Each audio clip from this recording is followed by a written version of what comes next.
dhaqamada arooska Soomaalida ee ka yaabinaya waxa kamid ah kow aroosadu waxa ay tagaysaa gurigeeda iyadoo sidata boorsooyin tira badan oo dhar cusub ah ninkana laba suud iyo shaatigiisii hore ayuu boorso ku soo qaadanaya oo guriga loo sii geynaya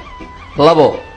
aroosada waxa loo marinayaa make up kala kacsan oo waxa ku baxaya ku dhawaad $200 waxa laga soo dhigayaa cadaan dhalada oo kale halka ninka timaha loo hagaajinayo wax ka yar $3 oo uu ku imaanayo goobta arooska isagoo aan saliid xitaa wajiga loo soo marin waxaad isleedahay Afrikaan iyo cadaan ma is aroosiya saddex aroosada gurigeeda waxa ay tagaysaa iyadoo 20 kabood oo cusub sidata halka ninka kabihii uu arooska ku dhaxirtay iyo hal joog oo kale oo boorsada ugu jira oo uu kabo oo dhan uu ka qabo ayuu guriga la tagayaa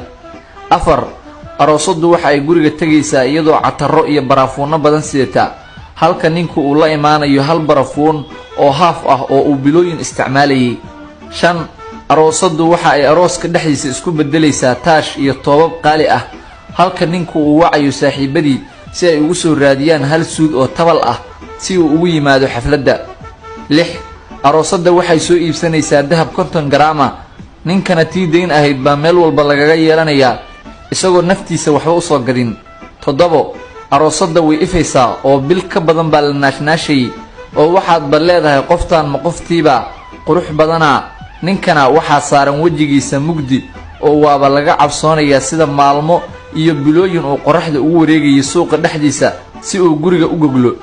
oo waxa uu xafladda imaanaya isagoo oo tacbaan ah oo la isleeyahay kan amuba ki ahayn sideed 2 sano kadib gabadhii qalanjada ahayd ee quruxda badnayd Yurubiyankana u ekayd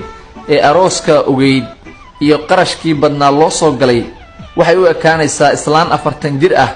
sida isku cayilinayso oo ay mushaali iyo subag u cunayso ninkiina intuu qurux badnaado oo deyntii aayar isaga gudo ayay islaamuhu ku wareegayaan dhinacyadiisa markaasay gabadhii masayr stress iyo murugo isugu darsoomayaan oo ay bilaabaysaa